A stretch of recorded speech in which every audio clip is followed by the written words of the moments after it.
Help zone के YouTube channel में students आप सभी का बहुत स्वागत है और ये है इलेक्ट्रीशियन थ्योरी पार्ट 4। तो चलिए शुरू करते हैं इस वीडियो को, जिसमें आगे के क्वेश्चंस होंगे पार्ट 3 के। 48वां क्वेश्चन देखिए, स्ट्रे क्षति निम्नलिखित में से क्या होती है? सही जवाब है बी, लोह क्षति जमा यांत्रिक क्षति। 49 क्वेश्चन, क्या होगा यदि एक चुंबक के कई टुकड़े कर दिए जाएंगे? और इसका सही जवाब है ए, प्रत्येक टुकड़ा एक स्वतंत्र चुंबक बन जाएगा। अगला क्वेश्चन देखिए है 50वां, डिस्चार्ज बैटरी का विभव बल कितना वोल्टेज होता है? और सही जवाब है 50वें का ए, यानी कि 2। अगला क्वेश्चन देखिए 51 है, अर्ध आवेशित बैटरी का विभव कितना वोल्ट सेल होता है? और सही जवाब है ए, यानी कि 2 से 2.15। अगला सवाल देखिए 52वां, एक पूर्ण आवेशित बैटरी का आग कितना होता है? और सही जवाब है इसका बी, 1.25 से 1.28 के बीच। 53 क्वेश्चन है देखिए, स्लिप रिंग इंडक्शन मोटर्स कितनी अश्वशक्ति की बनाई जाती है? और सही जवाब है 53 का बी, यानी कि 1000। 54 क्वेश्चन देखिए, किसी ट्रांसफार्मर के संदर्भ में एच टी क्या होता है? और सही जवाब है इसका सी, यानी कि 15000 वोल्ट से अधिक की सप्लाई। 55 का है, स्टेप डाउन ट्रांसफार्मर क्या होता है? और सही जवाब है इसका ए, जो इनपुट वोल्टेज मान को घटाकर दूसरे परिपथ को देता है। अगला क्वेश्चन देखिए 56 है, स्टेप अप ट्रांसफर क्या होता है? तो 56 का सही जवाब है इसका ए, यानी कि जो इनपुट वोल्टेज मान को बढ़ाकर दूसरे परिपथ को प्रदान करता है। फिर 57 है, क्या ट्रांसफार्मर डीसी पे कार्य नहीं करता? तो इसका सही जवाब है 57 का ए, जी नहीं। आगे 58 क्वेश्चन, वोट मीटर क्या होता है? और इसका सही जवाब है ए, यानी किसी विद्युत परिपथ के शक्ति व्यय को मापने वाला यंत्र।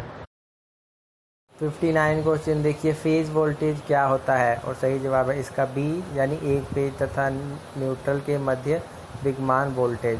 60वां क्वेश्चन, लाइन वोल्टेज क्या होता है? और सही जवाब है इसका बी, दो फेजों के मध्य विद्यमान वोल्टेज। 61 क्वेश्चन, शुद्ध कैपेसिटिव एसी परिपथ का शक्ति व्यय कितना होता है? और सही जवाब है इसका डी, यानी कि 0। 62 क्वेश्चन देखिए, किसी रासायनिक सेल में धारा की चालकता होती है? और इसका सही जवाब है सी, केवल ऋणात्मक आयनों के द्वारा। 63 क्वेश्चन, एक पूर्ण रूप से चार्ज बैटरी का ईएमएफ प्रति सेल कितना होता है? सही जवाब है सी, 2.2 वोल्ट। अगला क्वेश्चन आप लोग देख सकते हैं 47 के ओम प्लस भी हो सकता है या माइनस भी 20% रजिस्टर का रंग कोड क्या होता है? और सही जवाब है इसका बी, यानी पीला, बैंगनी और नारंगी। 65वां क्वेश्चन देखिए, एक एम्पलीफायर में विरूपण होता है जब इसका निर्गम होता है? तो सही जवाब है इसका सी, यानी कि शोर पूर्ण है। 66 का, जीनर डायोड विनियामक के में जीनर क्या है? सही जवाब है ए, को रिवर्सर बायस्ड रखते हैं। 67 क्वेश्चन देखिए, टीवी के चित्र वाहक और ध्वनि वाहक फ्रीक्वेंसी के मध्य अंतर कितना होता है? सही जवाब है इसका बी, यानी 5.5 MHz। 68 क्वेश्चन, यदि संकेतों का विरूपण आयतन की वृद्धि से होता है तो कहाँ पर दोष है? इसका सही जवाब है सी, यानी कि आयतन कंट्रोल।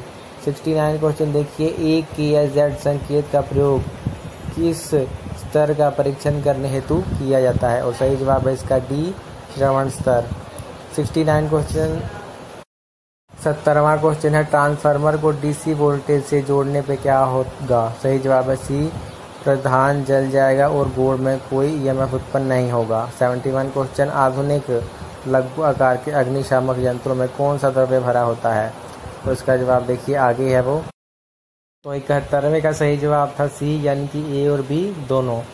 आगे है 72वां क्वेश्चन, अग्निशामक यंत्र निम्नलिखित में से कौन सा होता है? और सही जवाब है इसका डी, इनमें से सभी, यानी झाग पैदा करने वाला यंत्र, जलयुक्त यंत्र भी होता है और शुष्क पाउडर वाला यंत्र भी होता है। 73 क्वेश्चन, सोडियम लैंप सामान्य किस वोल्टेज में बनाए जाते हैं? और सही जवाब है इसका सी, ए और बी दोनों, यानी 85 140 में भी और 45 और 60 में भी। 74 क्वेश्चन, ओम का नियम इनमें से क्या है? और सही जवाब देख सकते हैं आप है इसका बी। 75 है, वोल्ट मीटर को विभवांतर मापने के लिए जोड़ा जाता है? सही जवाब है इसका 75 का सही जवाब है ए, समांतर क्रम में। आगे 76वां क्वेश्चन, चालक पदार्थों का तापक्रम बढ़ाने पे उनका प्रतिरोध मान पे क्या प्रभाव पड़ता है? और इसका सही जवाब है ए, बढ़ जाता है। 77 क्वेश्चन, जब एसी सिग्नल की आवृत्ति बढ़ाते हैं तो कैपेसिटिव रिएक्टेंस क्या होता है? और सही जवाब है इसका बी यानी कि घटता है। 78 क्वेश्चन है, मैगर का प्रयोग क्या मापने के लिए करते हैं? और सही जवाब है इसका बी यानी कि उच्च इंसुलेशन रेजिस्टेंस। 79 क्वेश्चन, किसी सिलिकॉन अर्धचालक डायोड का जंक्शन विभव होगा? सही जवाब है इसका बी यानी कि 0.7 वोल्ट।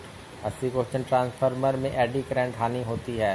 सही जवाब है इसका बी यानी कि ट्रांसफार्मर में प्रयुक्त कोर के कारण। आगे 81 क्वेश्चन है, देखिए माइक्रोफोन का क्या काम है? और सही जवाब है इसका ए यानी कि ध्वनि तरंगों को विद्युत संकेतों में परिवर्तन करना। 82 क्वेश्चन है, फ्रीक्वेंसी बैंड में 38 MHz फ्रीक्वेंसी होगी? सही जवाब है इसका CHF। आगे 83 क्वेश्चन देखिए, स्वचालित आवाज़ नियंत्रण यानी कि AVC प्रयुक्त होता है? सही जवाब है इसका ए यानी रिसीवर के आउटपुट में प्राप्त संकेतों की विभिन्नता समाप्त करने तथा ध्वनि को नियंत्रित करने हेतु। 84 क्वेश्चन, एक चार्ज किए हुए आवेशित खोखले गोले में विभव होगा? सही जवाब है 0। 85वां क्वेश्चन, एक पूरी तरीके से चार्ज लेड एसिड बैटरी में धनात्मक और ऋणात्मक प्लेटों पर सक्रिय पदार्थ होगा? सही जवाब है सी लेड पेरोक्साइड और शुद्ध लेड। 86 क्वेश्चन, किसी डीसी मोटर की गति होगी? सही जवाब है इसका सी यानी वापसी EMF के प्रत्यक्ष समानुपाती है। 87 क्वेश्चन, स्थिर लोड पे यदि लोड का शक्ति गुणांक निम्न होगा तब?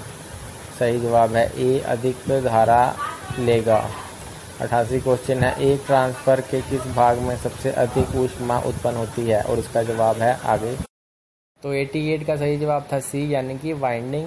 89 क्वेश्चन, समकालीन गति और मोटर की परीक्षणिक गति के अंतर को क्या कहते हैं? सही जवाब है इसका बी यानी कि स्लिप। 90 क्वेश्चन, अधिक धारा को मापने के लिए कौन सा यंत्र उपयोग में लाया जाता है? सही जवाब है सी धारा ट्रांसफार्मर। 91 क्वेश्चन, निम्नलिखित में कौन सा रेक्टिफायर में 4 डायोड प्रयोग किए जाते हैं? सही जवाब है सी पूर्ण तरंग ब्रिज रेक्टिफायर। 92 क्वेश्चन, किसी 100 वाट तथा 330 वाट वाले लैंप का प्रतिरोध होता है? सही जवाब है बी 529 ओम। भारत में मानक आवृत्ति पर ज्वावक्रिय तरंग की नियमित काल्पनिक समय क्या है? सही जवाब है डी यानी कि 0.02 सेकेंड।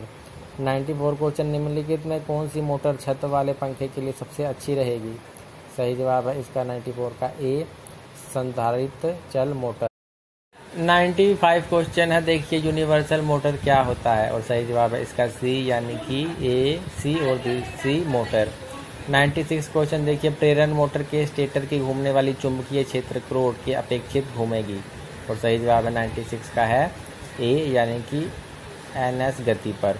97 है, किसी प्रमाणित्य पर खुले परिपथ का परीक्षण किया जाता है? इसकी? सही जवाब है सी यानी कि लो हानियों के लिए। 98 क्वेश्चन है, किसी परिणामित के शून्य भार का शक्ति गुणांक हो सकता है? सही जवाब है ए पश्चिगामी। 99 का DC जनित द्वारा जनित EMF निर्भर करती है? सही जवाब है इसका सी फ्लक्स और गति दोनों पे। 100 क्वेश्चन, एक 8 ध्रुव वाले तरंग में जुड़े DC मशीन के आर्मेचर के कितने समांतर पथ होंगे? सही जवाब है इसका डी यानी कि 2। तो ये था इलेक्ट्रीशियन थ्योरी पार्ट 4। इसके बाकी के पार्ट्स आप जाके चैनल पे देख सकती हैं और बाकी ट्रेड से रिलेटेड भी क्वेश्चन। रेलवे से संबंधित किसी भी अन्य प्रकार की जानकारी प्राप्त करने के लिए आप हमारे YouTube चैनल हेल्प जोन पे जाके उसको सब्सक्राइब कर सकते हैं।